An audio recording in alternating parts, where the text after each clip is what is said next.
So this is CJ Stumpf. We'll be doing this every Thursday night. The queued up sessions will be posted on Facebook, Delphi Airworthy Comanche, Northeast website, which is at northeast.org under the Zoom link. And just a quick, because this is our first roundtable, I wanted to give a quick overview of how this is going to work. And so in short, we're going to have Mitch Haubert, who is going to just quickly talk about install gotchas. Kristen Winters, who is the person who's brought us the Delphi Airworthy Comanche forum, which has been so critical to type support for so many years, along with several other key sources. We'll talk a little bit about the history of the Autopilot. And then we're going to have a quick status update on the key Autopilot options for the Comanche. Kristen will be addressing the one that many of us have and love that came with our airplanes that were installed shortly thereafter, which are the Edo Air Mitchell series. And then Eric Jones will lead off as he's been an advocate with many of the key potential suppliers for the Comanche. Thank you, Eric, along with another group of a half dozen dedicated Comanche owners. Eric will turn to a representative from Garmin. We'll move on to Genesys and then to Trio.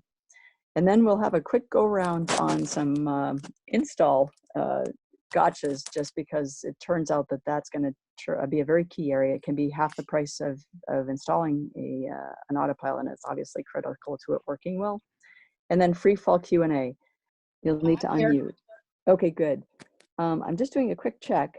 Under the participants thing, I'm just looking for Mitch, who is just reopening his business after lockdown.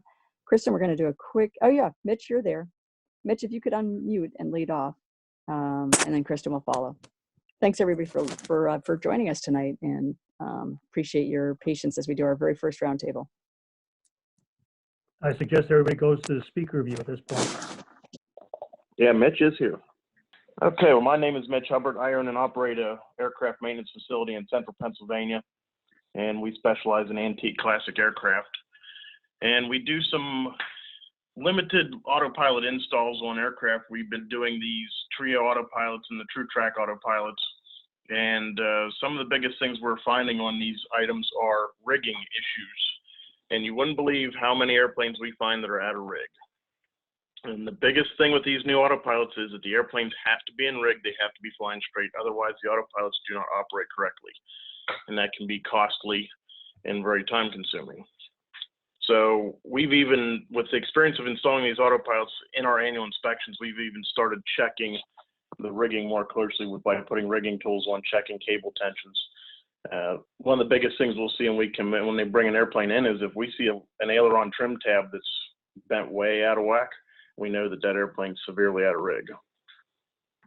So the average install time on these Trios that we've been doing right now, which they aren't doing them in the Comanches yet, we've been doing them in Cessna 172s and PA-28 R-180s, R-200s, is about 30 to 40 hours if the airplane's not too badly out of rig. The further out of rig it goes, the more time it adds. And as always, customers are concerned about cost. So we usually sit down with people before they buy these units and talk to them about it and just make them aware of what they're getting into. Some of these Autopilot installs require cutting extra access panels into the wings, structural modifications in the tails. But what we're looking at with the Comanches is they have that nice big access opening in the tail, which we're hoping will cut down a lot on the labor versus the PA-28s, which you have to physically crawl down the tail tube. Specifically on Comanches, rigging can be very time consuming. It does require some special tools. The manual does give you the dimensions. You can fabricate them. I have fabricated these tools in my metal fabrication shop, which is my side business besides the airplane shop. And leveling and rigging with those tools is very, very critical. So we put the airplane in on jacks, we level it, and then we start rigging from there. And we rig the control system from the yokes, and then go down through, check all the cables, check all the pulleys for movement, and then go out the wings, do the flaps and the ailerons. Then from there, we go back and rig the stabilators and the rudders.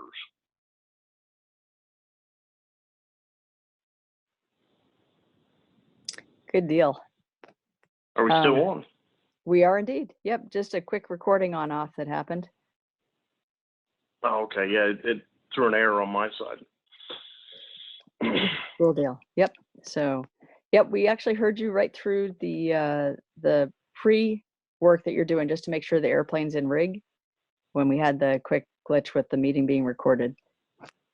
Yeah, so the major errors we find is A&P mechanics in the field that don't understand control rigging, and it's not just Comanches, it's GA wide, is they try to fix wing heaviness issues with aileron adjustments.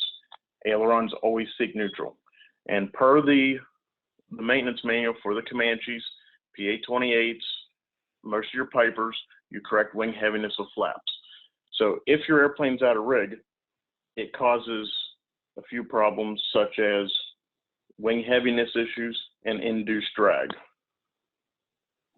And Comanche people like to go fast, so we got to keep that drag down. So not the rigging important for your autopilot to be operating correctly, it's important to keep the drag out of your airplane. And that about sums it up. Outstanding. And I know because we did a pre-test flight last night that we're going to have some pretty interesting stories on rigging and installs later. Kristen, over to you. Okay, well, I'll see if I can make this screen share thing work here. I'm just going to kind of cover the history of the Piper installed autopilots as much just so everybody kind of understands, connects what they actually look like. Oh, let's see. Host is disabled participant screen sharing. So I guess I'm not screen sharing. Oh, okay. Now we're on here. Kind of. We That's see your screen. that's my screen that you're seeing. That's not the screen that I was trying to share. Keeps telling me I'm, let's see here. Pete, can you enable it so that Kristen can share her screen instead of sharing yours?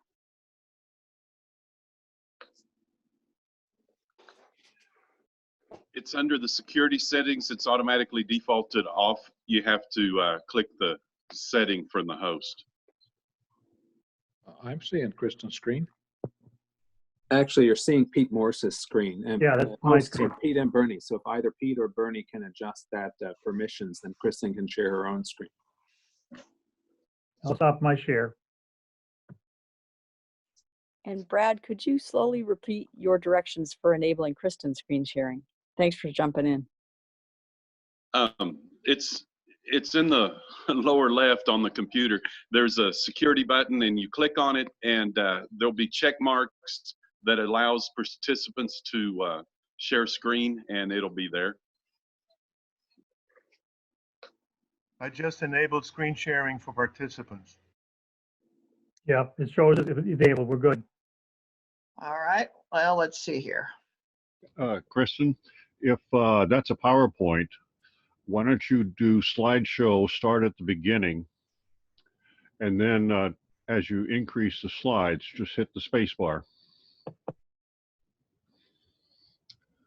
Okay, Kristen, we see your screen. Okay, sounds good.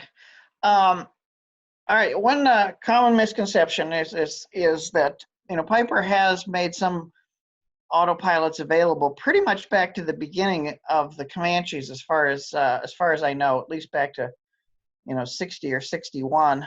It's a little bit before my time, so the real early ones are not, you know, if anybody's got some good information to share, I could happily be corrected, but the information back to the beginning is a little bit sketchy. But Piper and Ido Air Mitchell were in bed on autopilots pretty much through the 60s and into the 70s. And, you know, a useful bit of trivia is that during the 60s and the Comanche era, those factory autopilots were not installed under an STC. They were installed under Piper's type certificate. So as far as the FAA is concerned, it's really a Piper autopilot, though Ido Air Mitchell built the thing. And all the service manuals were published by Piper. And in the beginning, the 2-axis option was the Piper AutoControl. I've never flown behind one of those that actually worked, so I'm not sure. These were the units that the servos were attached to the on the other side. The roll servo was attached on the other side of the firewall to a rod that extended through the control yoke. So, you know, if you're missing the servo and you've got a in your engine compartment, if you've got a rod sticking out that's about 3 or 4 inches from the end of where the control yoke would be, that's where the Autopilot used to be on some of the early Comanches. A little bit later, Piper came up with the Piper and Mitchell came up with the AutoControl 2. Again, AutoControls are wing leveler autopilots, meaning you're just operating in the roll axis only. And there may have been an earlier Altimatic, but I'm not entirely certain, and I could not find couldn't find a picture or confirmation one way or the other. I have occasionally seen an Altimatic 2 still installed in various Pipers. Again, I don't think I've ever flown behind one that actually worked. I have heard that there are a few that work, but you know, not in my particular experience. Those early versions that were, you know, available before about 1965 or so are pretty much not viable. You know, there's no parts sources, and good luck finding somebody that could actually work on one. If somebody's really good with electronics, then maybe it's quite possible that, you know, somebody who's more clever than I am could make one of those things work, but it certainly would. You know, it's nothing that most avionics shops, in my experience, will touch with a 10-foot pole. Then we started to come through into the somewhat more modern era, and these autopilots were pretty much used from the mid-60s onward. This group, the first AutoControl, eventually Ito or Mitchell sold that as a Century 2. It's pretty much the identical Autopilot. Again, this is just strictly a roll control, and it'll track a heading. We seem to be having some background noise there. Also, this is where the fairly common still Altimatic 3 comes in. This is an Autopilot that was, I think, first installed in about 1965. And this particular, the 3 as opposed to the 3B, I think was pretty much installed through about 1968. And starting in the very late 60s. What? Your Italian food? Whatever, yeah. I had my potato for lunch. I saw that. Okay, that'll work. Terry, Lindsay, if you could mute your mic, that would be super. The next iteration, we'll see it here in the Altimatic, it was the AutoControl 3B. Not a lot of change except the to introduce the magnetic click-on switches. Not entirely sure, other than simplifying Autopilot disconnect, why they opted for that, but they did, and I think these started to be installed. It's working, and it just stopped.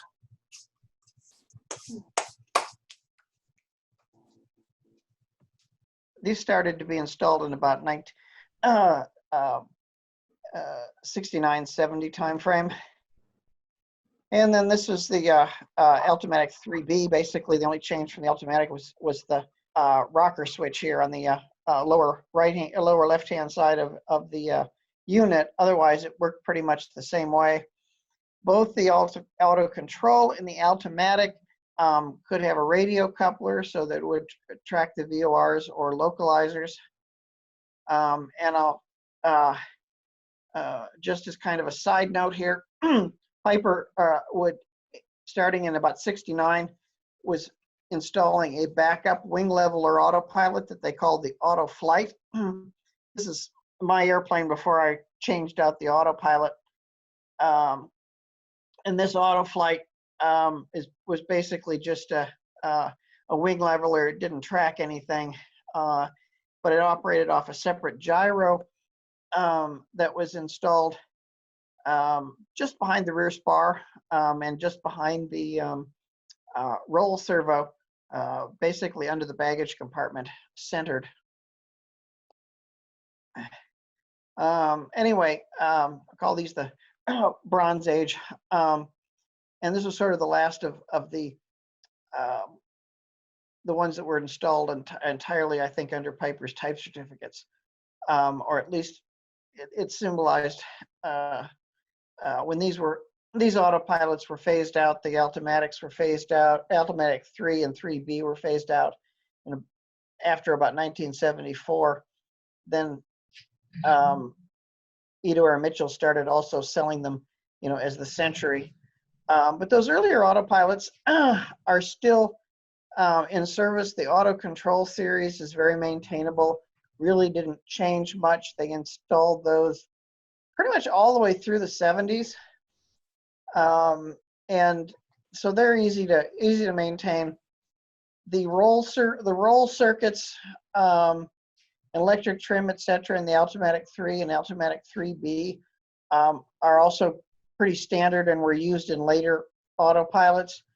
The 3 and the 3B have aneroids in the altitude control box that are unobtainium, and so if those are bad, your only options are A, to replace the autopilot, or B, to find a serviceable altitude selector box that actually works, and you can swap that in. A lot of people mistake the Altimatic 3s and Altimatic 3Bs as the Century 3. It's not, they're different child. There is the Century 3, and the analog to that was Piper's Altimatic 3C. They're entirely different, entirely the same unit except for the faceplates. Every other part of the rest of the system is absolutely identical, except for what's written on the faceplate. And this Piper and Century did not start selling until around 1974-75 timeframe. And they were installed commonly up till about 1980-81 timeframe. So there are a bazillion of these out there. They were STC'd and still are, but Century doesn't make or support these guys too well. They support them, but they don't make them. But if you happen to have one of those installed under the STC, they're eminently repairable. Anyway, that's sort of the history and basically what Century now has, for an upgrade. And it's not an uncommon one. I've seen it in quite a few Comanches, both singles and twins, is the Century 2000 system. But that is installed under an STC and not Piper. Piper pretty much ended there with the Altimatic series. So anyway, that's just a brief overview of Piper. When Piper actually provided the autopilots and some of the nomenclature and how they marry up with the various control heads. So when you hear something referred to, you can kind of picture what the control head actually looks like. CJ, kicking it back to you. Okay, brilliant. Kristen, thank you so much. So at this point, we're going to turn this to Eric Jones, who is one of our key owner advocates who worked with actually all of the potential suppliers for the Comanche and has a GFC 500 in his experimental.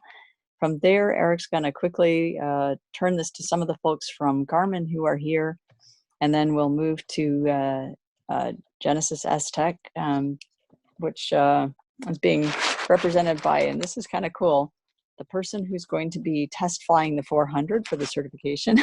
I guess, I'm sorry, Doug, to give away your thunder a little bit. And then to Mark Sullivan for the trio. And so, Eric, over to you, and then I'll just let you guys all turn off to each other unless you need a prompt. Thanks so much. And by the way, I have AJ's with me here too. Brilliant. Okay, thanks. So it'll be, okay, good. Eric, off you go. Well, I don't have a fancy PowerPoint like Kristen did, but I'll just start it off by saying, yes, and I want to say thank you to everybody who spends so much time and effort writing letters to Trio, TruTrak, Genesys, and Garmin as well.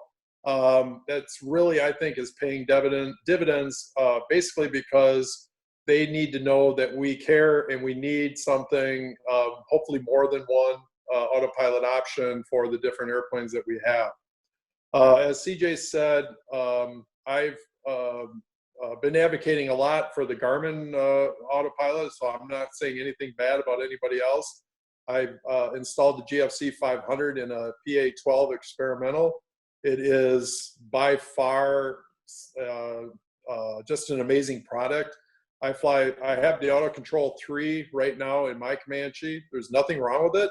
I would not fly too many approaches down low with it because it's not exactly accurate, but it gets me from point A to point B where I don't have to, in the soup, I can at least keep my wings level and go generally in the same direction that the autopilot's telling me to go. The GFC 500 that I've had experience with in a PA-12 experimental, it locks on and I can fly that down to 200 feet off the ground and feel very confident that it's going exactly where I want it to go. And that's why I've fallen in love with that.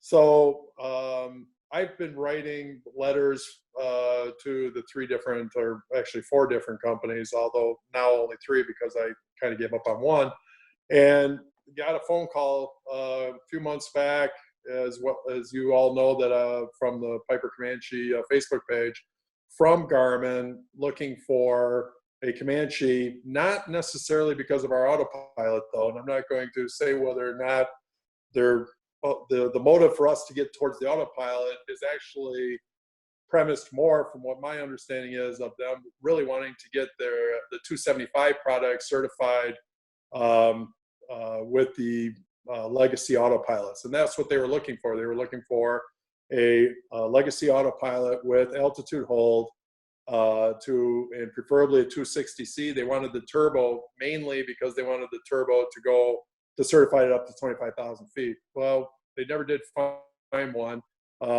Eventually located a 260C somewhere out west. They wanted one out west as well because it was closer to Salem, Oregon.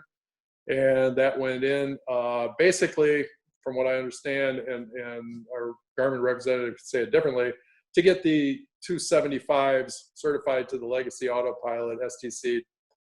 And then from that point, they would move on as long as the plane was there. And they were at that point, tear out that legacy autopilot, put in the GFC 500 and go from there. On the newer, the 260 and I think B's and C's, if I remember correctly. And maybe the 260 as well. And then go back later to do the 250s. I'm pretty excited about that. And because I've been waiting, I don't think I would have gotten excited except from flying the GFC 500, and I'm sure a lot of you have flown it as well. It is very easy, very simple, and it locks on like, I mean, I don't have a lot of experience with a lot of autopilots, but I feel pretty good with the GFC 500 and what it does in a PA-12. It really, and I don't care if I'm in heading, I don't care if I'm on GPS steering. It's incredible. My altitude does not fluctuate more than 20 feet, even in some turbulent air, just mild turbulent air. It stays right on. So I'm very happy with that. I'm looking forward to that option. I'm also looking forward to the other options. Ultimately, for me, I look at it, and I think all you guys do maybe as well, is at some point in the future, I'm not probably looking at 2020 and say, okay, I got 3 options. What's going to be the best option? What's going to be my best install cost? And where do I go from there? Because not everybody's going to put in a GFC 500. Not everybody's going to put in a Genesys. Not everybody's going to put in a TruTrak. it'd be great to, or trio, so there's 4 options. It'd be great to have 4 options so we can, as owners, make that decision to decide, hey, this is the best option for my plane based on my budget, based on my mission. I know a lot of people don't care about flying ILS approaches. Well, I think I do. And so that is a driving force for me about why I would look, for me personally, at the Genesys or the Garmin. Some of you don't care, then you're only going to run GPS approaches. So then you're fine with the TruTrak, although they may in the future, Trio in the future also have capability to do that as well. So that's my background. The letters worked because my first conversation with Garmin was there's been no owners group who has shown more tenacity to get an Autopilot than the Comanche group.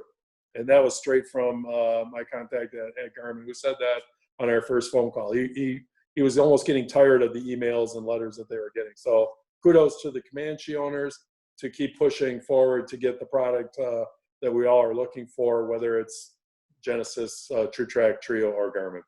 So with that, I'm going to turn it back over. I think maybe I'll go back to CJ so she can introduce the Garmin representative next. Alrighty. So, and there were actually, so I just want to thank a bunch of people. And by the way, Russ Wright is now here, and Russ is coming from having just survived basically the plague, not the COVID plague. So thanks for being here. Russ Wright heads the Piper Comanche Facebook group. Kristen heads the Delphi Airworthy Comanche Forum.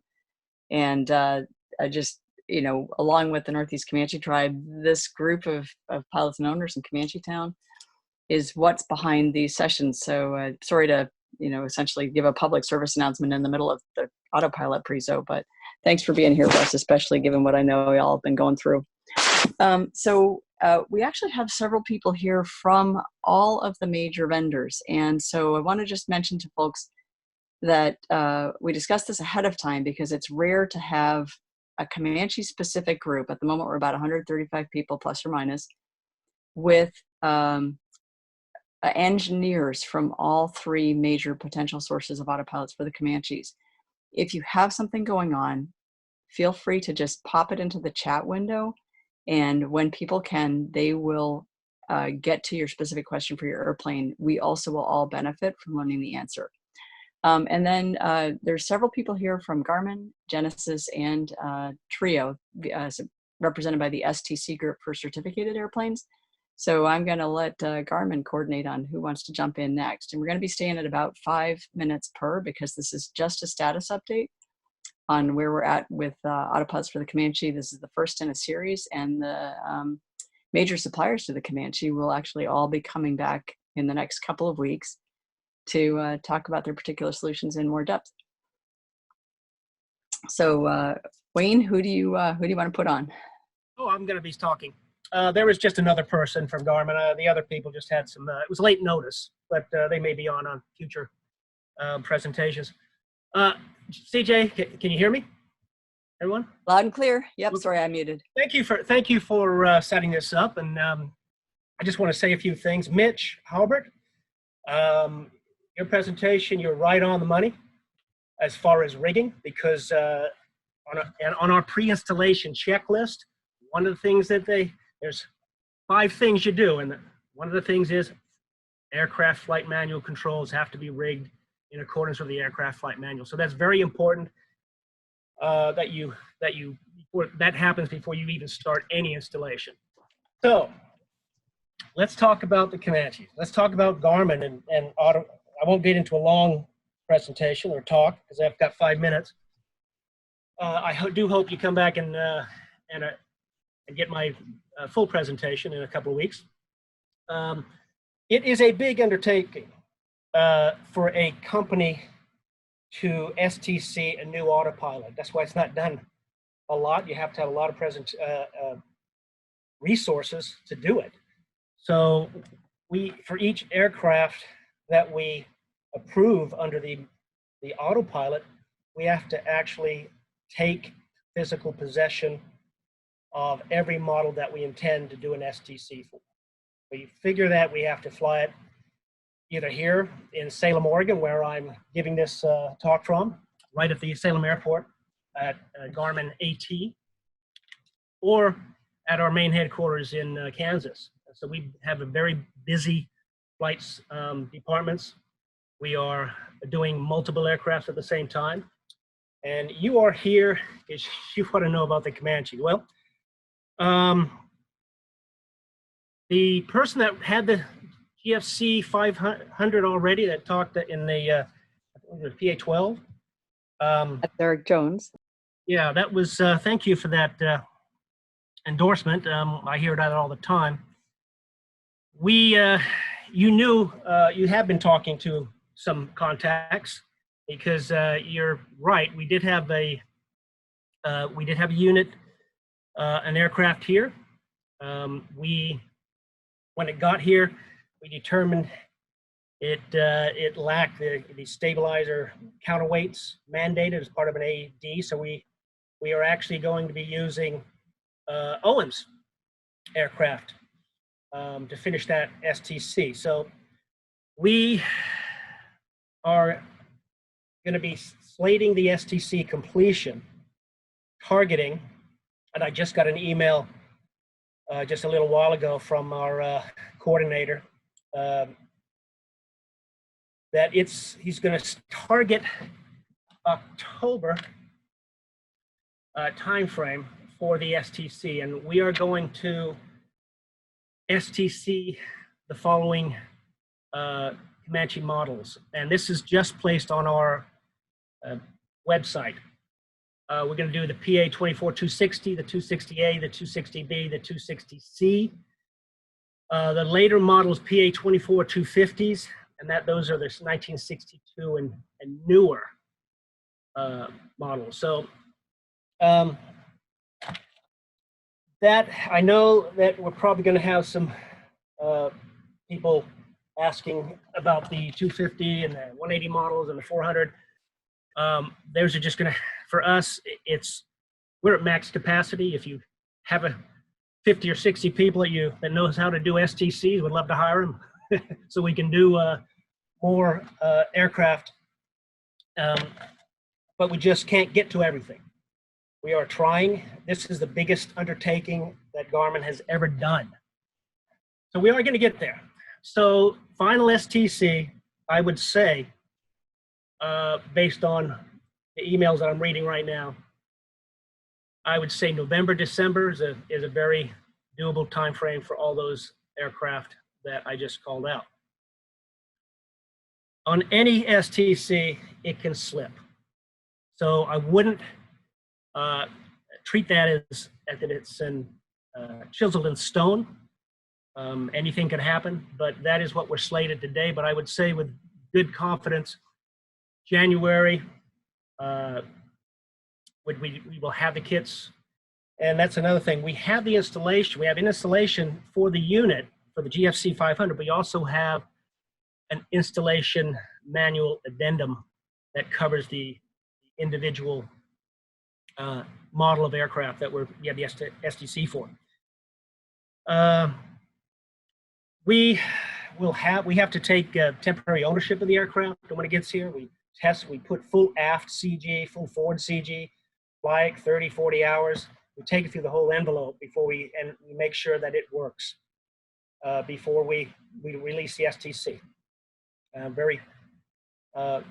Our certification people are very, very sticklers for, if they don't like anything, they'll bring in a second aircraft to check it out. And we've had that happen a couple of times. So I hope you got to understand that this Autopilot, the GFC 500, it's a clean slate design. It is from the servos. We build the servos, design the servos, to the control head, GFC 500, the G5. All of the hardware is, we don't farm that out. It is completely designed, built by Garmin. I think I'm getting close to my 5 minutes. If you can open up any questions that you may have. I really do encourage you to catch my presentation in a couple of weeks. It is goes into quite a bit of a detail, and I explain what electronic stability protection is, which is, I don't know if you knew this, but even if you don't have the autopilot engaged, ESP is still running in the background for overspeed and underspeed protection. And if you get outside the envelope, it's going to give you a nudge on the control. It's going to get your attention. That's just, so you buy an autopilot, you're also getting this safety feature that just kind of if you get outside the envelope, it's going to give you a little bit of warning. It's easily overridden. We had one of these, the GFC 500 installed in a 172 for training purposes, and the fleet owner, the school owner sent a student out, came back, couldn't do steep turns, couldn't do stalls. That's because he had the electronic stability protection on. He could have easily overridden the control forces. It's just a student pilot didn't know. But you can disable them within 2 seconds. It's easy to just, but it's always running in the background as a safety. So you got any questions on any of the GFC right now? I'm actually going to ask people to hold their questions mostly, so, but put them into the chat window, and then we'll be coming back to them. And Wayne, I just want to credit Wayne for jumping in on pretty short notice, well, very short notice actually, and to say that we are really excited to have you come back and present in depth, because this is a status update. We're focusing on just, like, they're testing Comanches. And Wayne, we understand you have a 400 and no, sorry, that's a Genesys. You have a 260C, and then you're going to be bringing in a 260B for the fact that it's got the torpedoes on the stabilator to bring the VNE up to 227. Is that right? Yeah, it's going to be it's all going to be all those models. Yes. Brilliant. But thank you for inviting me. Very much appreciate it. Thank you so much for being here. And I just want to take one more comment. Yeah. The person that mentioned the letter writing, you guys were very vocal. Your group is very vocal, and so that is a major reason why we're doing this. So appreciate that. Well, way to go, and way to go, Eric Jones, and a couple other Comanche drivers for really helping to coordinate and kind of get out the vote. It's yay, everybody! It worked. We might not have been made since 1972, and we might be little, but we are mighty. With that, Doug, are you there? Yes, I am. All right, over to you. All right. Thanks for having us, everyone. I'm Doug Tellef from Genesys. You might have recognized me from a bunch of the different forums. I'm on Beach Talk, Piper Forum, Airworthy Comanche, Twin Cessna, pretty much all the forums out there, trying to answer everybody's questions that come up and help clear up any information and help people make the best decisions wherever they can. So as far as for Genesys is concerned, with the 3100, we have a 400 coming in here to the factory within the next week or so. It's having some final avionics upgrades done on it, and then it'll be coming to us. We'll be doing the initial checkout flights with it, checking the rigging, making sure everything is good. It will be then moving into getting the 3100 installed, and then we'll begin the flight testing. As was just managed, STC dates are, you're always kind of hesitant to give a firm date because they can slip. But from the way everything's going and progressing right now, we are looking to have the 3100 available to be shipping by the end of this summer. So the 3100 is available either as a full complete system if you don't have an autopilot, or if you have another brand autopilot in there. But if you're one of the many Comanche owners who does have an existing S-TEC system, such as a 20, 30, 55X, whatever, we do have an upgrade path for you as well, which does help with some significant savings and also cuts down the time on the install. One of the great things with the 3100 is it's pretty versatile. As you may or may not know, it can work with your analog steam gauges as well as a variety of more modern EFIS systems. So it does give you flexibility in what you have now and what you're looking for in the future. So this is something we're really excited to bring. We've got a bunch of projects coming. I've seen the question popping up about the PA30 and PA39. That's another one I'd love to see done this year. I've probably been in contact with a lot of you about that. We are taking pre-orders for those as well. And we're approaching the mark that we need to be at to be able to schedule that system as well for the PA 30s and the 39s. But the 24 is what we're here to talk about tonight. So again, that one, the project is underway. We are moving forward with it. The install will be beginning within the next couple of weeks. And then I will actually be in on the flight test for it. And we're looking to move forward as quick as we can with it. So as was mentioned, I will be doing a separate presentation more from the sales side and the actual just going over the technical aspects of the 3100 more in depth. Just saw a quick question pop up there about the servos. The servos, for the most part, with any of the legacy systems to the 3100 are the same. There has been a few STCs where the 3100 or where the part numbers for the servos will change over the years. However, that's not really a factor with the 3100. As part of the install, the installer will go through, they'll inspect the servos, check clutch settings, cable tension, startup voltage, make sure the part numbers are correct. And if anything is found to be needing service, replacement, or overhaul, that'll be taken care of at no cost to you under the new 3100 warranty. And then when all is said and done, you'll end up actually getting a fresh warranty on those existing servos, regardless of how old they are. We thought about changing to a new servo, but we looked at our servo repair shop. We figured we've got about 100,000 servos flying around in the wild and about a less than 1% failure rate. So we decided if it ain't broke, don't fix it. Helps you guys save some money by not having to replace servos. We are starting to drive them in a new fashion to make for a much smoother, cleaner operation. But no, we are reusing the same servos, which does help to offer that upgrade path to you. So with that, kind of hit the basics on it. We will go more into depth in a future presentation, but right now, just so everyone knows, we are still taking pre-STC purchase orders. Even though the project has begun, there is still time to get in a pre-order there, which will include an extended warranty. So again, I'll hold off on taking any questions until the end, but I look forward to answering all your questions. So thank you for having us. Well, nice job, Doug. Looking forward to seeing you test fly that 400, and thank you.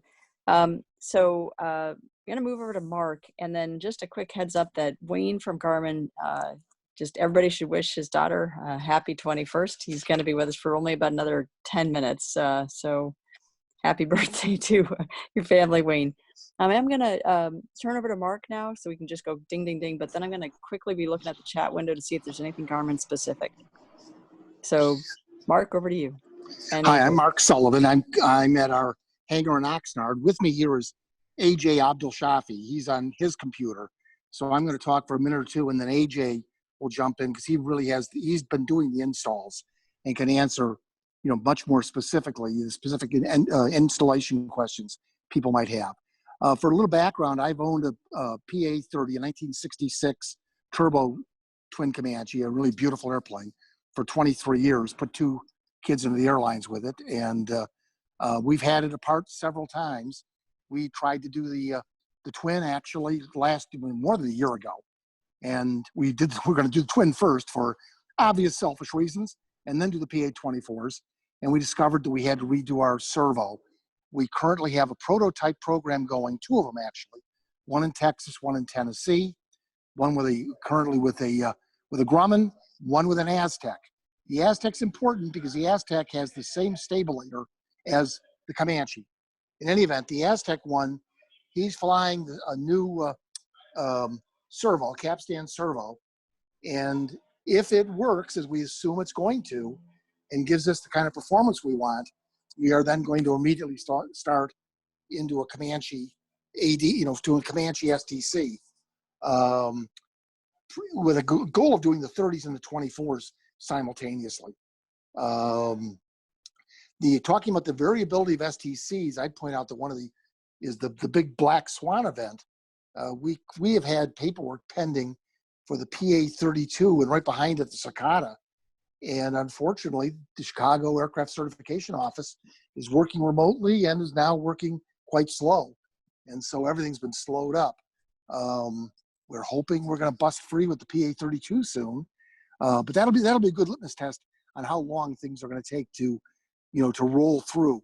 We don't anticipate any big engineering problems with the Comanche, provided that the capstan servo works.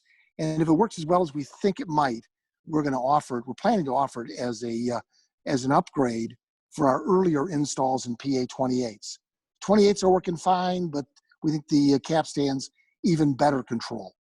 Before I switch over to AJ, a couple things I'd like to point out is that the Trio has been flying since 2003. There's about 3,500 in experimental airplanes. It's an all-digital system. It's not a stepper motor. One of its unique features is its clutch.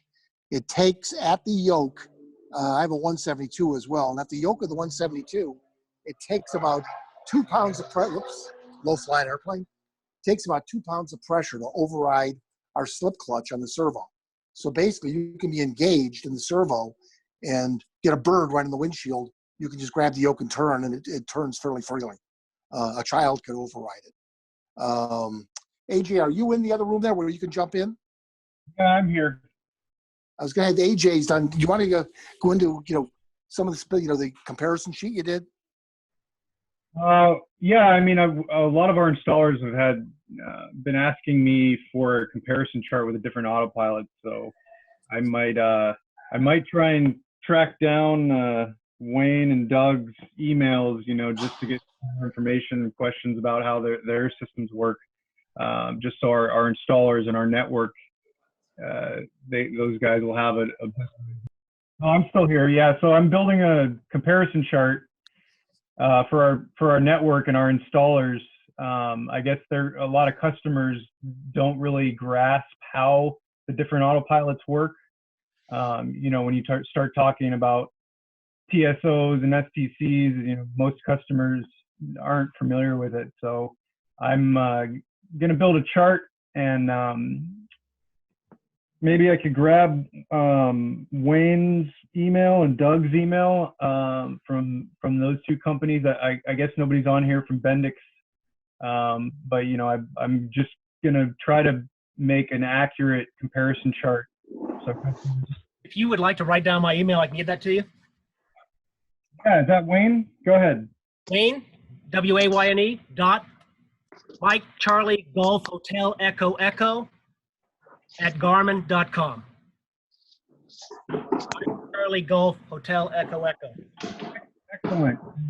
I did not have the S-TEC on my spreadsheet just because I'm assuming that the 3100 is TSO'd. Maybe Doug can correct me there.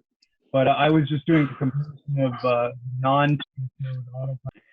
Yeah, so for the Comanches, obviously Mark already went over everything, but one of your guys' members, I don't own a Comanche myself. I have a little 152 Aerobat, but one of your members is Hans Neubert, and he's our DER, so we use him for structural analysis stuff, going through the S-TEC process and all of that. So hopefully I'll see a Comanche here in my shop pretty soon, and we can roll forward with it. But like Mark said, the capstan was an issue, the travel, so it'll be better. We won't have a push-pull system maybe, but the capstan will definitely work. It's just when you have a capstan in an Autopilot system, you get into getting loose cables and stuff like that. So I think when the Trio was originally designed, in a lot of the experimental aircraft, a servo arm and a push-pull tube was sufficient. But when you start getting into these certified airplanes, you start to see, more travel than is comfortable and in an airworthy sense. So, but one point that you made that AJ just touched on here, most people don't know the history. All Autopilots aren't the same, and we're the first to explain to people that we're not TSO'd. We got our STC under a prototype program from the STC, from the FAA 3 years ago. It was we and TruTrak. We were sponsored by AOPA. TruTrak was sponsored by EAA. And the idea was to get a low cost, fully capable autopilot into as many vintage airplanes as possible. And to that end, one of the major parameters was to have as much functionality as possible, but keeping the price. Our objective back then was to try to keep it installed under $10,000. It's actually running now more like 11 or 12 on airplanes with a longer install. Get a Grumman that you can knock off in 25 hours. Yeah, you can do it in 10,000 or less. In the Comanche, probably 11. But that's just a guesstimate now, because we haven't installed a capstan. But there is a difference, and we're the first to acknowledge that the TSO units obviously cost more. They have different certifications. With respect to analog, just a point that I should make, it's kind of an interesting thing. When this was first designed, the Trio, the designer built it with analog, ILS VOR. In the experimental community back in 2003, they were all installing Grand Rapids technology and all kinds of stuff, which to us in the certified side was whiz-bang digital stuff. And no one wanted analog. They didn't have a market for it. He's already built the unit. He built the unit to be analog, then took it out. I can't make a guarantee on it, but in the future, if we get flight schools where there's a demand for the analog, it's not real difficult to put it back into our unit because it was there originally. As far as the general functionality goes, the Trio does just about everything you'd expect from a 2-axis autopilot. It has all the functions, and then it has a couple safety features. Each of the manufacturers came up with a different safety feature, which is kind of interesting. Chuck Bush, when he was designing the Trio with the experimental community, most people were buying it, long trips, you wanted to go hands off, but they also wanted a safety feature. And a lot of the experimental people were flying just VFR. So we built into it a 180-degree turn feature, which turns out to be very popular. You push a button right or left, depending what you want, hold it for 4 seconds, and the autopilot will automatically put you, maintain altitude and make a standard rate turn left or right. It also makes a perfect holding pattern if you want to use that button. AJ, do you have anything further to add? Yeah, just so people understand, I think we're way over our 5-minute mark, but when we talk digital and analog, the S-TEC systems and the Garmin systems can shoot ILS approaches and have lower minimums, fully coupled approaches. But for our autopilot, we have other limitations beyond that. So we're in the GPS precision approach world exclusively for now. That's what Mark was talking about. So right, but it'll capture an LPV and steer right down an LPV. Thank you guys so much. Okay, so I am going to just roll over to Russ to talk a little bit about TruTrak and the history there, history of owner advocacy and acquisitions in the industry. Oh, there we are. Okay, I unmuted myself. I just really appreciate the opportunity to gather with all of these folks. Now, I only can give an update. I spent quite a bit of time interacting with TruTrak as kind of the advocate with them to get the PA-24 approved. All I can tell you is that a lot's changed since then with TruTrak, obviously because they were purchased by Honeywell, Bendix King, and are now a wholly owned subsidiary of that company. When we last left off with them last summer, we were next on the list. The PA-24, talking to Andrew, we were next. They were going to finish the Mooney, and then it was us, and then they got bought by Bendix King. So everything, I just want you to understand, not just us, but all of their timelines got shoved out. They pretty much kind of like totally shifted gears there because Bendix King had different priorities. They wanted those autopilots for integration into their systems. So things kind of changed and stopped. The last conversation I had with them was a couple of days ago, and they're uncertain when we're going to get back in the list. They are interested, but it could be a year before TruTrak, the Bendix King Autopilot could now be back in the Comanche list, which kind of makes me sad, but you know, they got bought, so different folks in charge, new priorities. There was quite a concerted effort to get something going there, and you know, it happens. So they got bought, changing plans. I still pester them continuously, to the point where I'm wondering if they're going to start blocking my email.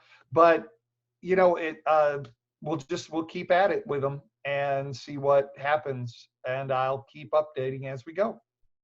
That's really all I have about TruTrak at this point as to what's happened, what's going on with them up to this point. And I'll hand it back to CJ. Russ, you are amazing. Thank you so much for your advocacy. Thank you for the Piper Comanche Facebook group. I just want to note very briefly that the Piper Comanche Facebook group has become the largest collection of Comanche drivers with over 2,300 people. And the way that Russ and his group of master moderators, who are from not just all over the country, but around the world, kind of quietly help us all to stay on topic has been amazing. So thank you for creating a place. And Kristen, thank you for creating a place where we all can get together and share our love of the Comanche and support each other.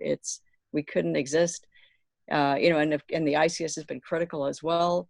And those forums have kept us flying for 45 years. Thank you. Thank you, Russ and Kristen in particular, for all you've done and all the hours and hours and hours you spent. Always a pleasure. Thank you. Could only be done. Yeah, both of you. So when we met last night, every night before we do this Thursday night meeting, we do what we call as Comanche Zoom test flight. And so last night, a whole 15 people get on the phone together to try to figure out how we're going to make this work. And we started talking about installs, and we realized that we needed to talk about installs. So at this point, what I'm going to do is just kind of turn this over, asking Doug, Tellef, and Mitch. I don't know, Wayne's got this family commitment, and I don't know if he can stay in, but if Doug, Mitch, Kristen, and other people who have experience with installing autopilots want to jump in, we're going to just take 10 minutes to 15 minutes to talk about gotchas, glitches, installs. I think, Doug, do you want to, or actually Mitch, as your Comanche driver natively, you want to jump in with a few of your fun stories, and then Doug and everybody else can just jump in. And then at 10 minutes, I'm going to just ask everybody to stop so I can start going down the Q&A list. Our time check is currently about 8:30. Thanks, guys. Sure. Yeah, we were talking last night, and the one thing that we all agreed on from every different company and walk of life and experience with this was just how important it is to get the install right by the book and really not cutting corners. You know, it's not one thing where it's like a radio where you're hooking up you know, a power, ground, some speakers, and antenna, and you're good to go. It's actually tying into your flight control system and flying the aircraft. And every aircraft has different sizes, shapes, dimensions, aerodynamics, places that things need to be mounted. So getting that install right is critical. I know it was talked earlier about the rigging.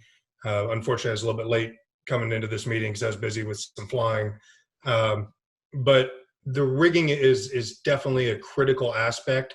And that's one thing where we have seen some issues in the field was, you know, we've seen where the specs say to make sure that the cable tensions are set to 17 pounds, you know, plus or minus 2, and somebody's having issues with an aircraft. They're saying, hey, this thing is pitch forcing, it's wing rocking. What's going on? We always push out. Did we check the cable tensions? Did we check the cable tensions? And we've had it before where we've sent somebody out on site and those cable tensions were at 2 or 3 pounds instead of 17. So things like that are really important to make sure. Another thing that gets missed a lot of times, I know shops are busy as can be. Last year was a very weird time with the ADS-B mandate. Everybody's super slammed, can totally appreciate that. One critical step that I'd say is make sure that the post-installation checks are done and a pre-acceptance flight would be done. Make sure everything's working. Because as we talked about last night, and a couple people have seen this before, everyone wants to use the good reputable shop, and you absolutely should. Make sure you're comfortable with the dealer. Go talk to them beforehand. If you have the choice, it's almost always a best solution to find a dealer near you. We've seen, every installation should go smooth the first time. The overwhelming majority of installations go in easy, go in smooth, don't have any issues. Customer leaves happy, everyone's happy. The situation that you hate to see is where somebody in New York flew to Arizona to get a system installed, and then when they want to go get an update done or they need to have something checked out, they obviously don't want to fly across the country to get it checked out. But then if they take it to a dealer other than the one who did the install, then there's always the question of who's going to be on the hook for the labor of that. So that's kind of one of those things that a lot of people don't think about, but I would always suggest finding a dealer near you. The last kind of funny point that I will make that came up last night is talking about how an autopilot is different than any other avionics because it is controlling your plane. That being said, the question that I get literally at least once a day and sometimes 5 or more times a day is where somebody has gone online, they've gone on eBay and they see a used S-TEC System 30. And it looks like a screaming deal. They find a System 30 for $2,000 and they call me up. And I get 2 versions of the call. I get the, hey, I'm looking at buying this autopilot. What will it take to make it work on my plane? I love getting that call. I love trying to help people save money. If I can find a way, I'll do it. I will. However, what I can say is in the hundreds of times I've looked at this, it almost never makes financial sense because like we talked about, it's not like a radio. A System 30 isn't a System 30. It's a collection of parts specifically designed for one make and model of aircraft because it is flying your aircraft. So I'd highly suggest no matter what you do, no matter whose system you go with, if it's ours, Garmin, Trio, TruTrak, whoever, do some research, talk to the dealer, make sure you're getting some quotes beforehand so you make an informed decision. The call that I hate getting, that I've gotten a few times, and I even got last Friday, was the, hey, I just bought this used autopilot. Now how much is it going to take me to make it work? That is almost always heartache on there. So make sure you do your research, make sure you're talking with the dealers, get quotes, get a couple of quotes from people. That's something that I think everyone definitely agreed with on the call last night. Nice summary. Mitch, are you there? Because I wanted you to jump in with the number of airplanes you see coming in that are in rig. And Doug, actually, I think you had a few choice words on this as well. Yeah, I'm still here. Majority of the aircraft that are coming through my shop for a basic annual inspection, we find are mostly out of rig. Now, how these airplanes get out of rig is beyond me. My idea is mostly A&P mechanics that just don't know what they're doing, or they just don't plain read the book. It's not rocket science. You read the book, rig the airplane per the manual, it'll be right. It's not hard to do. Any A&P should be able to figure that out.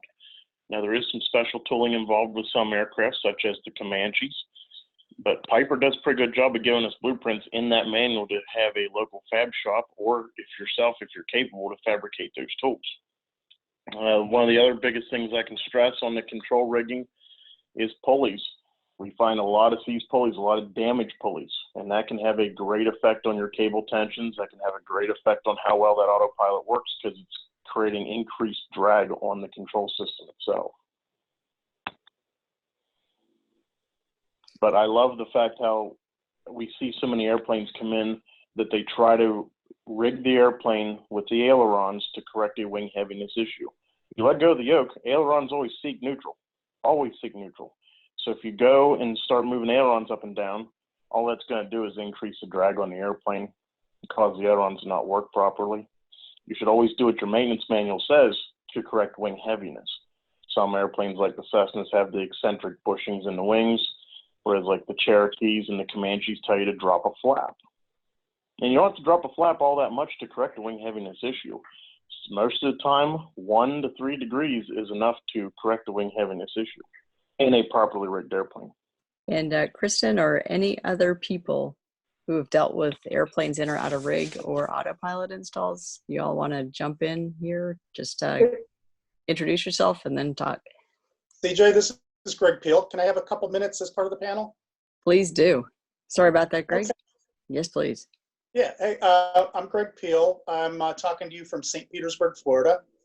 I own and operate a company, Impact Precision Products, in Clearwater, and we're a machine shop and light manufacturing company. We're certified to do work for the U.S. military, which we've been doing for over 20 years. Prior to this business, I was an avionics engineer for Raytheon.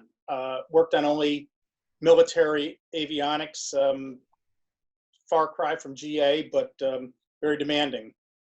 My experience with autopilots has been with Trio and the S-TEC group and my company, where I think about 2 or 3 years ago, I did the design, the manufacturing, the installation, and the test flight for the PA-28 airframe. And with that design, I was invited to go out to Camarillo Airport with Mark and the S-TEC group, and we did a validation installation on a donor PA-28 Archer, and that was the basis for the S-TEC being approved for that airframe. My interest right now in the Autopilot is I'm restoring my Comanche 250, and it's at the perfect opportune time to do the design of the servo installation, which I have a design. I've been working with Chuck at Trio Avionics, and I've been in conversation with Mark of the S-TEC group, and I'm attempting to work with them again to incorporate my design.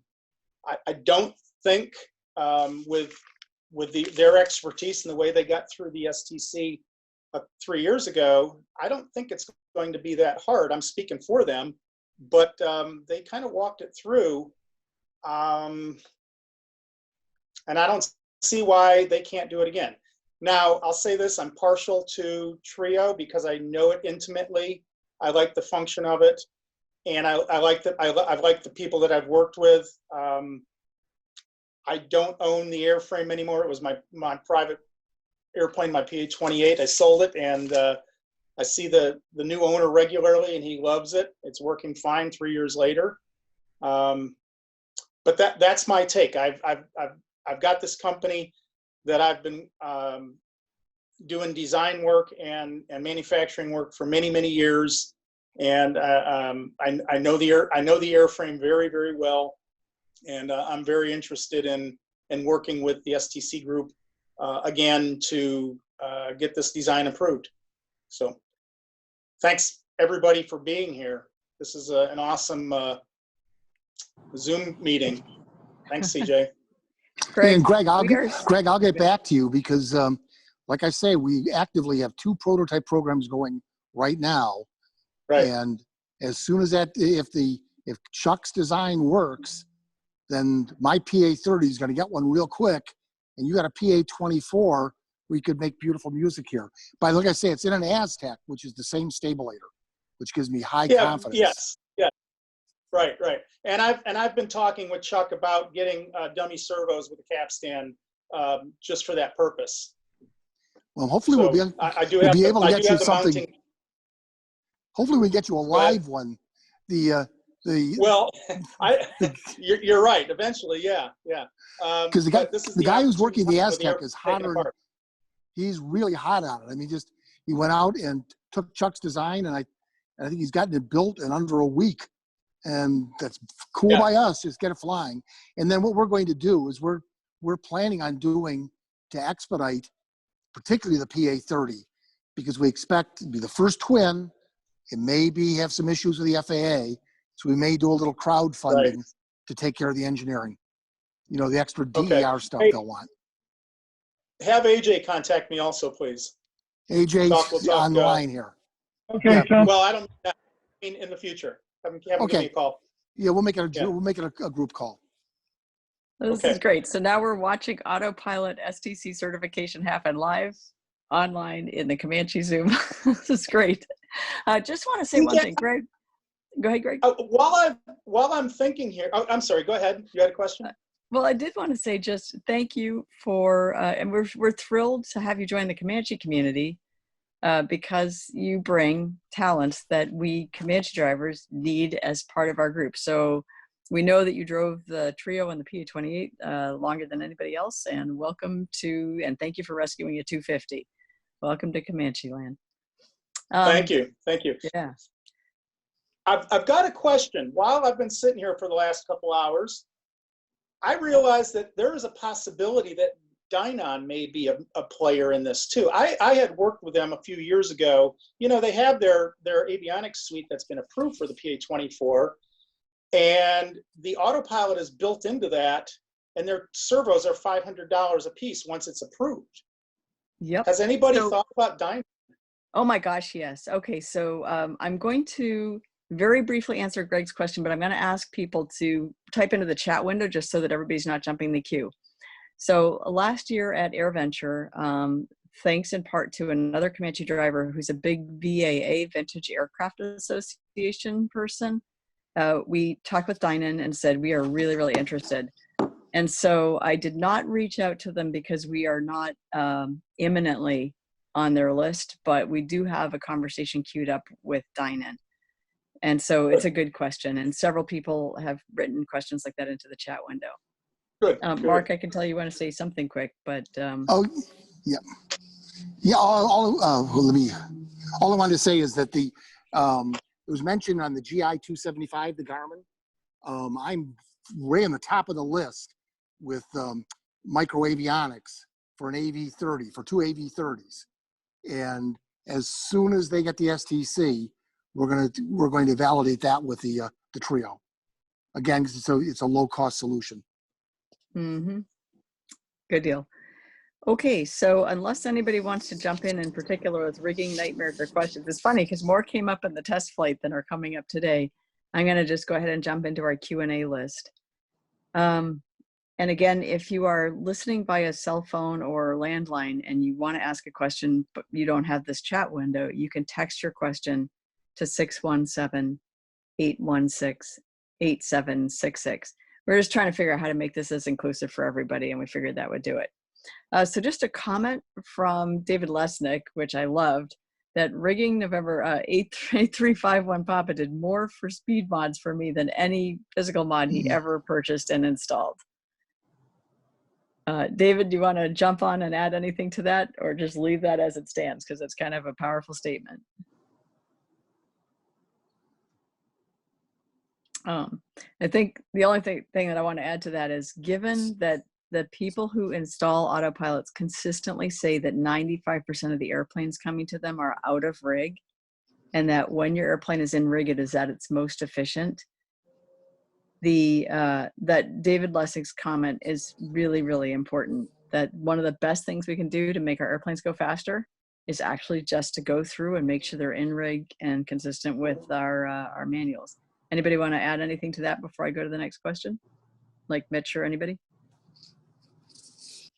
CJ, what's the proper place to look for the rigging procedure? I defer to Kristen or Rick or Mitch. It's in the service manual. Yep. Service manual, particularly in the control system section. And they individualize the rigging per the different control servers. So if you go in the control system section, go to the aileron section, you'll see like removal, installation of the system, then you'll see a category for rigging of the system. Same with the stabilator system, same with the rudder.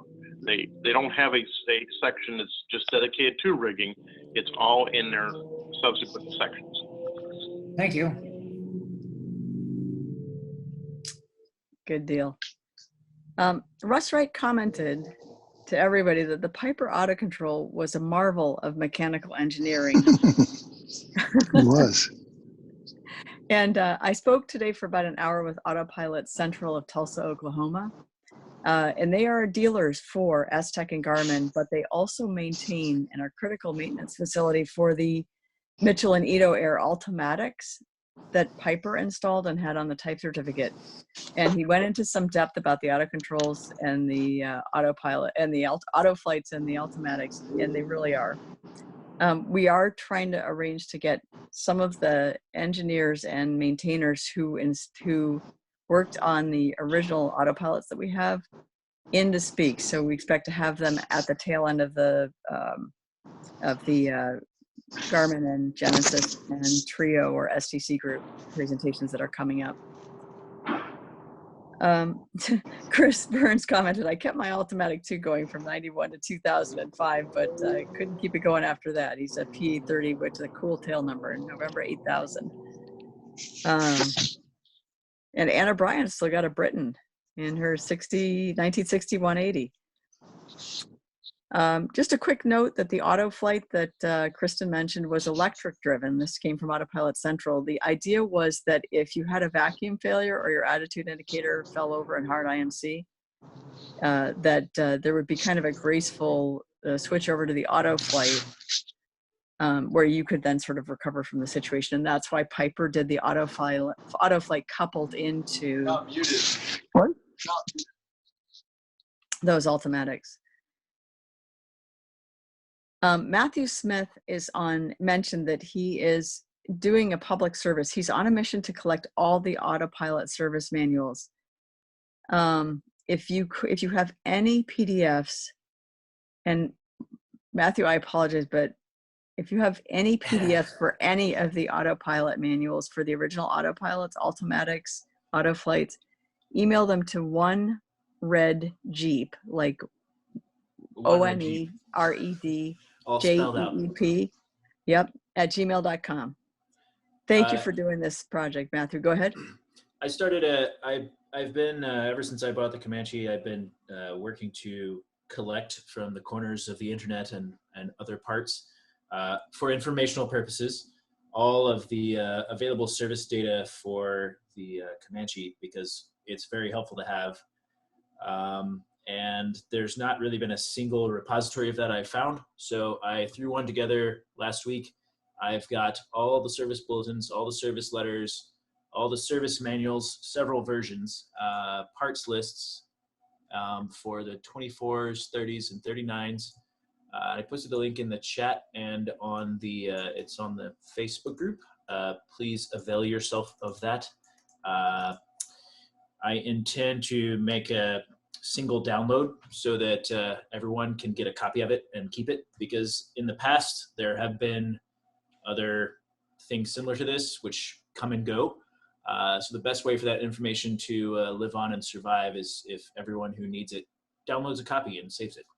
To that end, Autopilot service manuals would be very helpful. I have a couple of them, the trim and the Automatic 2.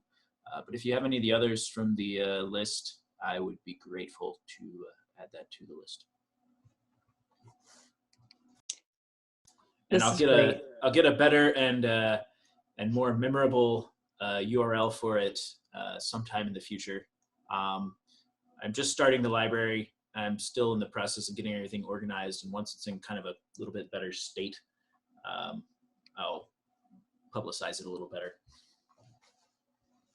This kind of effort, Matthew, is critical to the future and health of our type. And some of the work that Matthew has done, that Kristen Winters has done, and others, Zach Grant, these repositories of what used to be public knowledge, or that was, knowledge you could get. The fact that you all have saved this and brought this together has saved us as a type. So just bravo. Thank you so much for your effort. Thanks, and thanks to everyone who has done all the hard work. CJ, Kristen, Russ, putting these things together and kind of organizing all of this. It's very helpful. So Joshua's, is it Zed or Zide? Sorry. It's Zide. Kristen actually answered my question, so I'm good. Thank you. Brilliant. Well, for the heck of it, just sing out. What was it exactly? Was it the AutoControl 2? She thinks it's a Century 1. I'm not actually 100% sure because it actually only has one knob and doesn't look like a Century 1. So next time I'm in the plane, I'm going to take a picture and see if we can come up with a more definite answer. You and I should swap photos. The 180 I'm flying has a blue tube on the firewall, and it's got one knob that you can pull, and that locks the controls. And the folks at Autopilot Central told me that that did lock the controls. That actually it is drawn. It is it's AN servos that were World War II surplus with an RF air takeoff or something. That, anyways, it's some marvel of engineering. And there was an AD on it where you had to put in a bushing that would basically allow you to overpower it, because otherwise it locked your flight controls.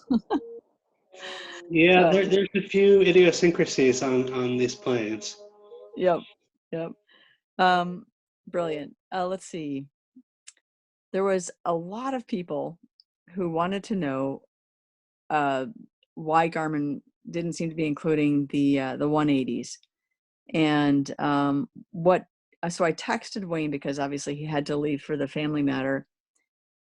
And he said that basically their critical issue is resources. So he's posted into the chat window the serial number range of the 250s. And Russ and Kristen, would you be able to grab those and repost them onto Airworthy Comanche and the Piper Comanche Facebook group?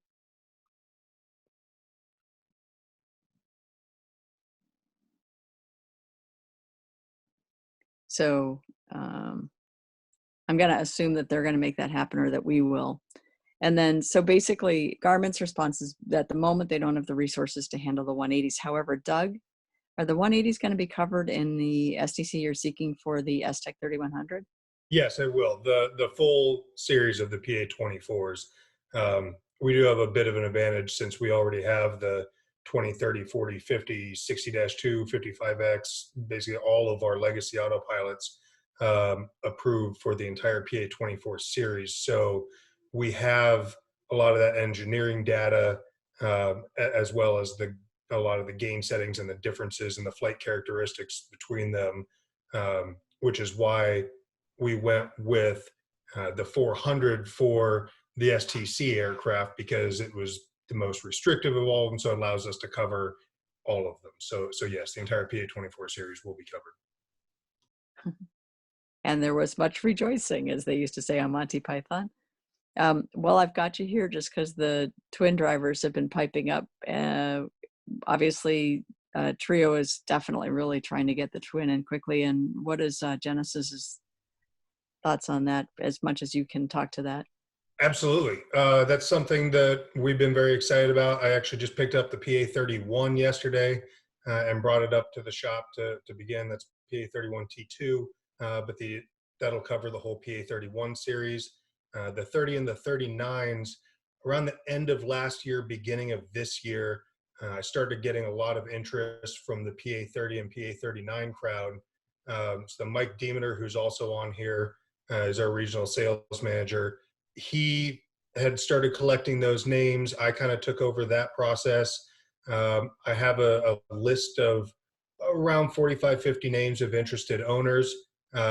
We've run that up the flagpole and said, hey, it looks like this is a good viable project to move forward with.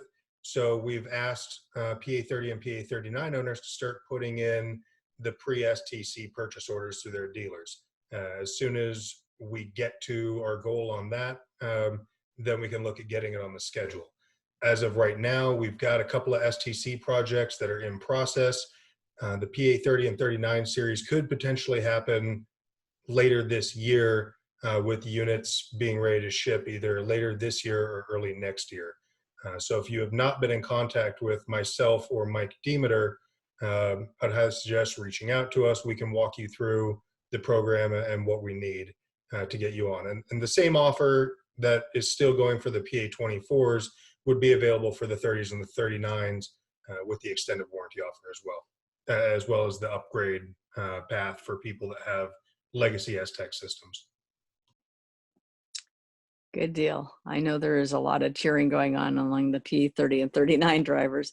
And Mark and AJ, do you want to jump on at all about the support?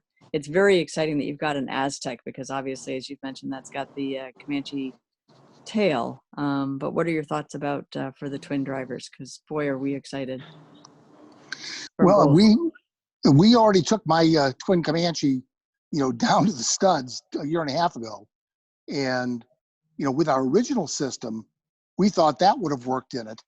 And in fact, we put into a PA32 and put it into experimental.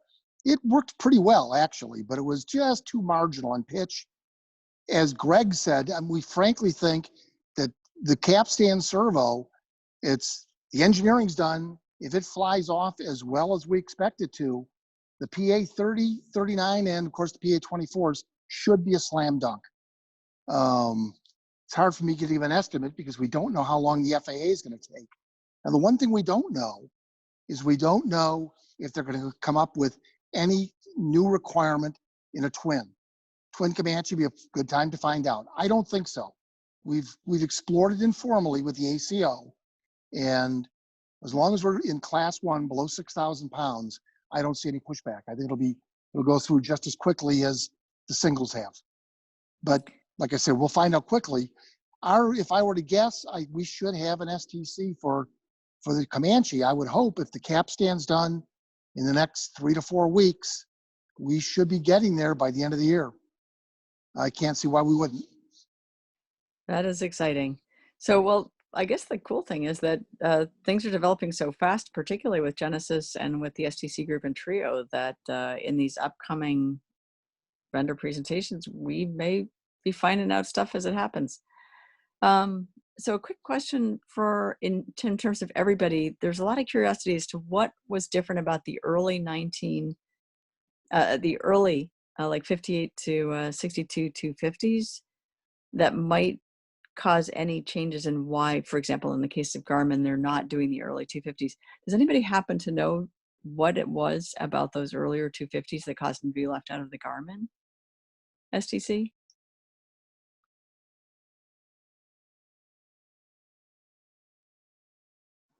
Does somebody tell me about the fuel system? I could tell you when we did the PA28 235s, because they're like the Cherokee 6, the original Cherokee 6 with the tip tanks. We had to re-engineer around that. And I'm trying to think with the early Comanches, was the fuel system in the wings different? The early Comanches, I believe, let me just ask Kristen. Kristen, with the oxes versus just the mains, the 60 gallons in the early 250s, do you want to comment on your thoughts there? Or Mitch? It was the ox tanks in the wing, the 15 gallons in each wing was an option in 61 and was standard in 62. That could be the difference. Yeah, but I don't see how that's going to be a problem because, we looked at the inside of the wing of my twin Comanche, and of course that's got 3 tanks in each wing, and we didn't see a problem with it. We could get a clear shot to the bell crank using our current design, roll to bell crank attachment. I've had one of each of those. I had a 1960 Comanche 250, which had the left-hand stack and scattered panel. I now have a 1963 250 with a center stack. And what's behind the panel is quite a bit different in terms of the layout. That may be some part of the problem of trying to put it in an autopilot. Behind the panel shouldn't make any difference, except for the fact that, as AJ can talk to, the big delta in our installs has been whether behind the panel is normal or whether it's Disneyland with the wires. Since we're just taking everything off the GPS, it's just wiring from the GPS to the autopilot. And of course, if you have an Aspen or something, there's some additional wiring, but that shouldn't cause a problem. That shouldn't be an issue. All right. So cool. And Mitch or Kristen, anything to add there? Or Doug? I'm sorry, Mitch or Doug? If not, I'm going to just keep moving on. Kristen will chime in anyway, even though you didn't want me. I don't, yeah, I'm with Mark. I don't understand why the fuel tanks have anything to do with the autopilot, because they're all forward of the main spar, Yeah. and all the control cables and everything run after the main spar. So, you know, it seems to me to be sort of a red herring. And you know, in truth, the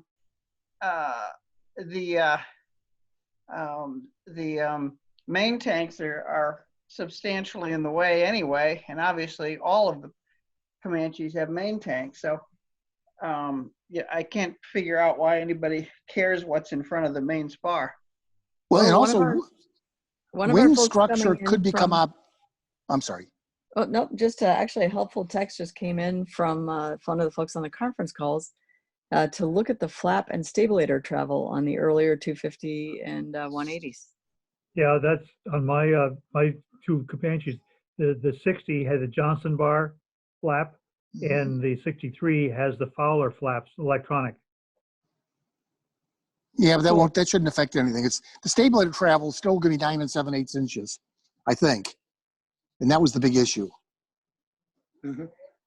The cable travel. And also, let me add also, if you're talking possibility of the Osborne tip tanks, that won't make any difference either, because Right. the fuel line actually runs in between the aft part of the wing and the control surfaces, so it's not in the way whatsoever. Yeah, when we looked at my twin Comanche, that was a non-issue. Yeah, it's external. Yeah, it's right. It's not in the way at all. And CJ. I might. Hold on. I Mark. might. Okay. It's CJ, this is Eric, and one of the guesses or one of the conversations that I had, and I'm not going to put my name on it, but and I believe it was referenced when Genesys was talking. They had already done, you know, both Genesys, Garmin being a TSO product, Genesys has already done the flight characteristics on everything from 180s to 250s to 260s to 400s. Yeah. And their standards are just obviously much higher when you're flying the ILS approaches, et cetera, to get that complete flight envelope on every single model, which is going to be a different process, I'm assuming, from what I've been told, and Trio can say differently. It's just a different process to get all the approvals on each individual frame, which Genesys already has. Garmin does not have yet, and that's why they're doing the C's and B's, and then they'll go back to the 250s and 180s. And from what I was told, TruTrak would not have to have those same flight envelopes tested based on what they're doing. That's what I was understanding. No, we test the. We That's do correct. the. What might be different? You might be talking about DO-178B. If you're in a TSO, you have to have software certification that we don't have to do. Right. That's what I'm assuming. Yeah, but we do the full flight envelope. I mean, we got to do. Well, I'm saying that they're just have a few more hoops to jump through comparatively, which is why they are only doing one airframe at a time. Genesys can do them all because they've already done all this work on all their airframes when they did the original S-TEC group, or all the 55, 50, 60, 30. That's what I was told. That's all I can add to that conversation. Well, I know for instance, we did our first STC. When we do an aircraft model, we've tried to do them all. You know, like 172s, we take them from 1956 up until, well, Part 62. Amendment 62 is our cutoff, because after that, you have software certification that we have not done. We've done that with all the models. The only exclusion being T-tails. Cool. Which we might be able to do with a capstan servo. You know, it occurs to me that we're actually asking a question about a Garmin thing with Garmin not present, and they'll be answering it when they speak. Yeah. So unless, Doug, did you want to jump in on anything? Because otherwise I'm going to jump back into the Q&A, and we've got one coming up actually for S-TEC shortly. I'll say it's been hit here a little bit, but the question of the various models is, yes, partially about the installation, but it's actually much bigger than that.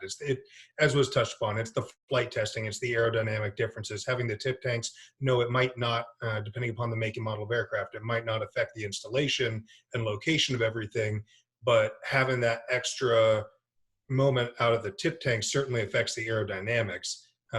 So that can lead to different gain sets for it. and knowing how the different weight, farther away from the center line can affect the flight characteristics, definitely plays a huge factor. So it's more than just installation and location of servos. Makes sense. Thanks, Doug. Another question for you. Are the servos the same between, say, an S-TEC 50 and a 3100? Typically, yes. So typically they are the same. There is occasions where over the years a part number will change between what's been originally installed. There's one that comes to mind where somebody was having some issues with an early 3100 install, and after we got on site and we looked at it, we found out, hey, it's got a different part number servo for the roll servo, and we swapped it out. But since then, I've started including a literally highlighter pink piece of paper with every shipment that goes out the door that says, ensure you check the servos and cable tensions and clutch settings, because it's critical to have the right parts in there. Because it's not just a part number, it's different motor speeds and gearing and everything else. As I mentioned, as part of the upgrade process, the existing servos will be inspected. And if they're found to be either out of spec or the wrong part number, that'll be taken care of at no cost to you under the 3100 warranty. And in fact, when all is said and done, you'll get a brand new warranty on your existing servos, regardless of how old they are, because we have so much confidence in our servos. But yes, for the most part, they're the same, but if they're not, they'll be taken care of. It'll be swapped out at no cost to you. Good deal. There are several people, both Mike Harris and Jeff and Shelley Corbetts, that are wondering if the 3100 will be working with the Dynon avionics. I would love to be able to. We certainly try and work with everybody that we can out there. Currently we're working with the G5, all the TXI systems, the Aspen Pro 1000, the Aspen Max, or your steam gauges, the PA24 that we're doing next month. We'll be interfacing with the new GI275. The Dynon, though, that's kind of a different animal as far as their proprietary language that they use. They would need some sort of a converter box, like how Garmin has the GAD29B to convert the heading signals and core signals and pass baro through, or the GAD43E to go from the TXI to the older legacy systems. Dynon would have to develop something like that, is my understanding, to be able to make it work. So the short answer is no, I don't believe Dynon is going to be working with anything other than a Dynon Autopilot, to the best of my knowledge. But that could change. Good to know for now. Quick question on, let's see. Just for everybody, thanks, Doug. For everybody, from Garmin, the Comanche 250 serial number range for anybody attending by conference call 62 to 63, the 24 25 63, and 24 28 44 through 24 36 87. And then I believe Doug and Mark, you've both said that all PA20, all for the S-TECs, all of the PA24s will be approved for the S-TEC 3100, and then for Mark, they're expecting to cover both the PA3039s and Mark, does that include the 400s? If we get a 400 in here, which I'm sure we can, there's a couple I know of around here. Yes, we can do the 400. We'll do it. It's just not that hard if once you've got the basic design down and it's flying within parameters. We have found there's not a huge difference. I mean, for example, we put into a real early Cherokee 6, same thing as a later one. It flies fine. There's not that much difference. The big difference is in the installation. Okay, so it'll be a structure. Got it. So essentially what you're saying is you're going to do the twins first, and then you'll move to the singles and hopefully start with the 400. We're going to do the twins first, mainly because the one behind me I own. Yeah. Everybody should admire Mark's new paint job. Nice. It's beautiful. Alrighty. So I think we've answered the Trio STC rider range for Joshua Zeed. Let's see. An unnamed person called iPad 2. So the difference, I'm just going to answer in general. There was a question about whether this had been addressed before some time ago. The big difference is that I happen to know that Genesys has a 400 in now. And Doug, you're roughly estimating you might be flying that airplane for the test flight for the certification when? I would say next month. It's finishing up with the install of the GI 275s on it, and it should be coming to me within the next week or two, I believe. Mike, if you have any information on this, feel free to chime in. But I believe we could potentially be test flying that by the end of next month. Beautiful. So it's a whole different place than at EAA 4 years ago with Genesys, in that there is now a system being installed in a 400 for testing, and likewise with STC Group and the Trio with an Autopilot, a Trio Autopilot installed in an S-TEC, which has the twin tail. And a design that would work for both. Is that right, Mark? That you're really looking at something pretty imminent.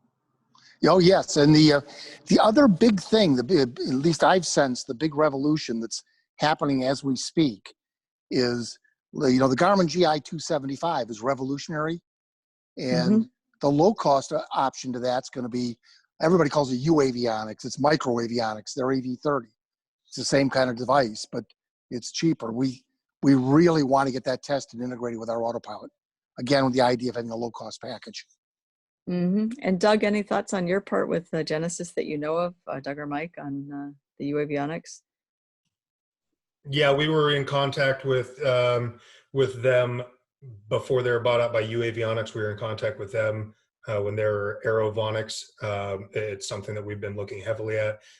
I know they were initially saying they were going to have certification for the AV30 this year, or beginning of this year, and their first step was going to be integration with the legacy S-TEC Autopilots. That's the first step on there. Our technical team has been in contact with them as far as trying to work out integration with the digital Autopilots as well. Mike, I see you unmuted. Do you have some additional comments on the I was going to talk a little bit about the schedule. We should have the aircraft end of next week is my latest information. The install would take about a month. We do flight testing probably after the 4th of July, mid-July to early August. And I think the STC is currently scheduled to be issued first or second week of August. So we could be shipping kits by Labor Day if everything stays on schedule. So. Yeah, that pretty much aligns with what I had. It'll be interesting because one of our goals for this is to approve the integration of the 3100 with the 275s. Wow. Everybody in Comanche land is getting pretty excited. We're all going to be turning blue by the time you guys come back to talk to us.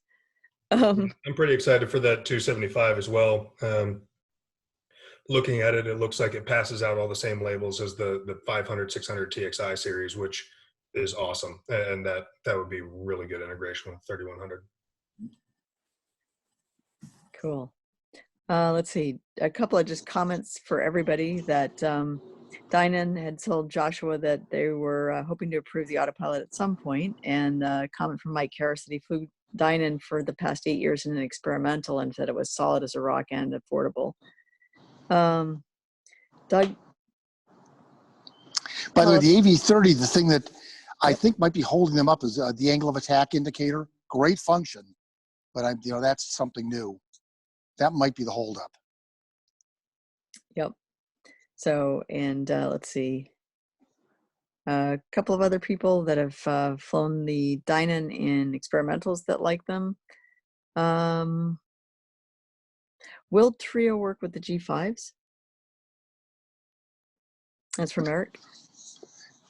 Yes, well, we have the paperwork ready to submit to the FAA. Again, we have one guy in Chicago as our point of contact, and he's just been backing up our paperwork. We've done all the test flights with the G5. It's fine, and with the Aspen. Mark, you want me to chime in real quick? Let AJ's been the midst of this pain. Yeah, so the COVID's got it. And the functionality for the TruTrak and ours is going to be similar for the Aspen and the G5 drivers out there. Currently, with the Aspen EFD 1000 and E5s, you'll get heading control or course control, but not altitude pre-select. Unfortunately, they don't put out their altitude bug on their 429 bus. But the Garmin G5s do have that. As long as you have the GAD29B, you'll be able to drive the Trio or the TruTrak with your heading bug and a pre-selected altitude. I personally got to fly in the airplane that we were testing the software for the G5s, and it was a pretty nice thing when you turn the altitude pre-select bug, and a couple seconds later the autopilot goes from altitude hold into a vertical speed to the selected altitude, and leveled off, and it worked amazingly. The way Chuck at Trio explained it to me, I didn't think it was going to be that flawless, but it works great. And hopefully, once we get this last master data list approved from the FAA, we can work on submitting the next project, as well as the Aspen and G5 software. So that'll be coming soon. Good deal. Let's see. Quick question: will Trio work with the Garmin GNC 355? Yeah. What's the vintage on those? Yeah, it will. I think it's going to be on our next compatibility list revision.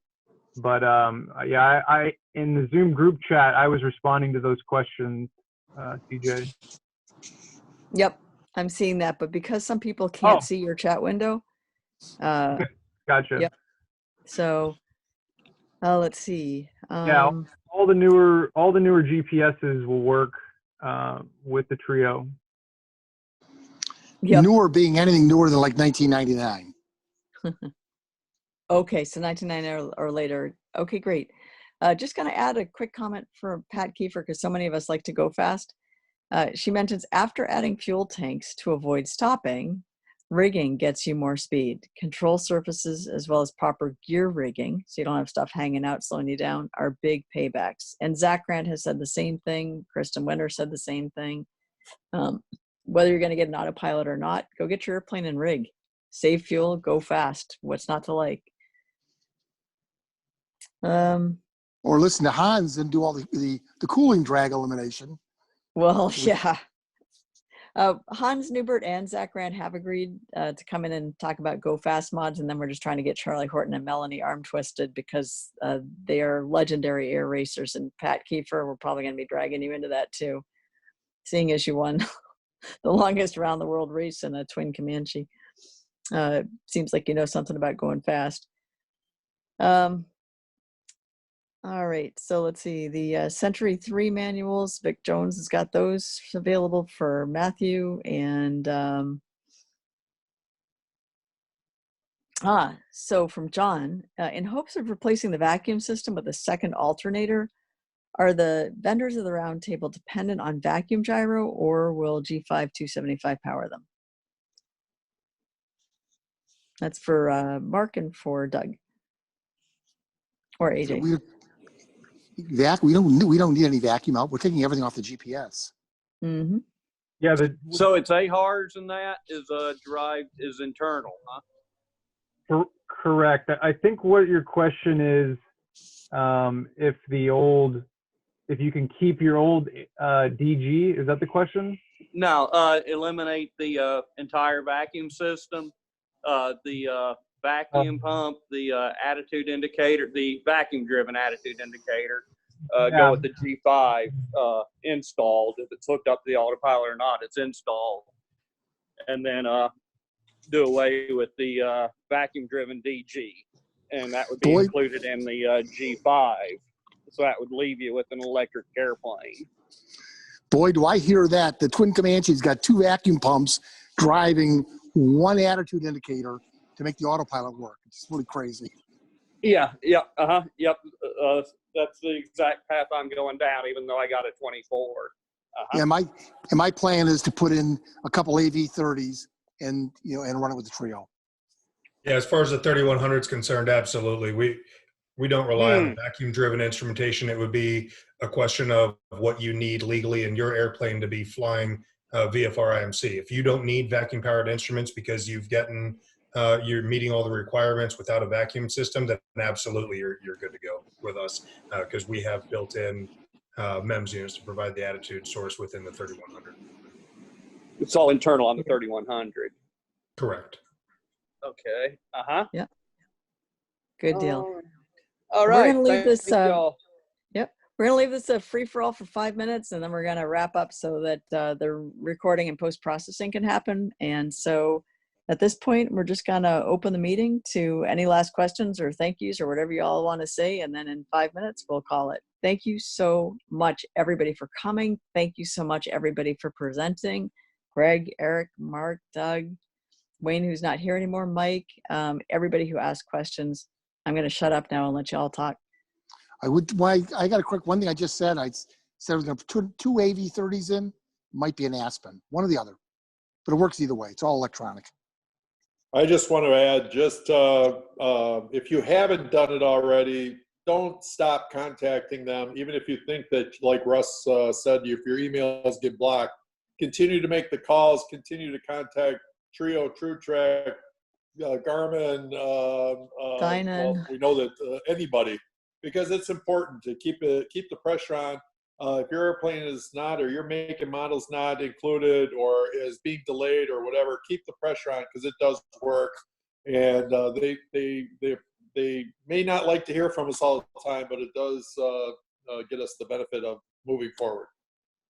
And just to add to what Eric said, when we did the group buy for electronic ignition with ElectroAir, and I apologize because we had negotiated new ones with ElectroAir and with SureFly, and then we had a little hiccup.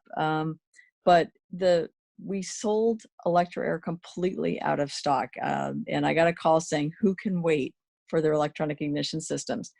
The fact that we as Comanche drivers upgrade our airplanes, try to understand what we're doing, and then make these things that make them more efficient, that make them faster, that make them safer, that we are a coordinated marketplace is incredibly important to our future. So what Eric said. CJ, there was just a question on how to access the recording. You might want to say it again. Oh, good one. Thanks for catching that, Eric. Yes, so the recordings are being put up after post-processing on northeastcomanche.org.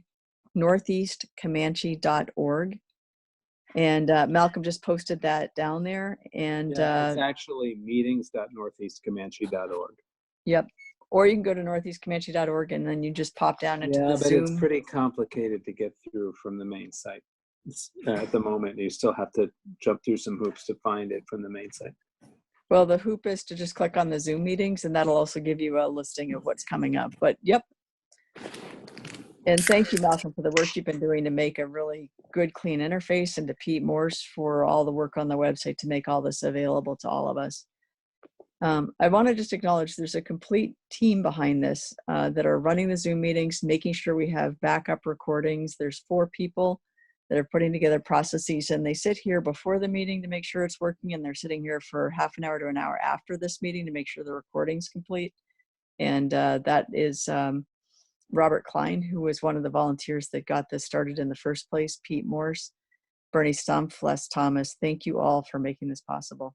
Could not do it without you. Only you guys could do this. Well, and as far, one question, has anybody ever put Dynon into a Comanche? That would be a good question to put on the Comanche Facebook page or the forum. Yep, Delphi Air with the Comanche. Yeah, I'm starting to figure out my new panel, and that's what I was looking at, but I'm curious if there are any firsthand experiences. I'm just not quite there yet. We're going to be putting together a panel with a couple of key avionics shops that both know the various types of avionics. One group that's very familiar with Aspen, and another that's, okay, I'm having a really senior moment here. Aspen and say the other A word, everybody. Avionics. Thank you, and Garmin. And they are also familiar with the unique shapes and depths of the various areas of the Comanches between the panel and the firewall.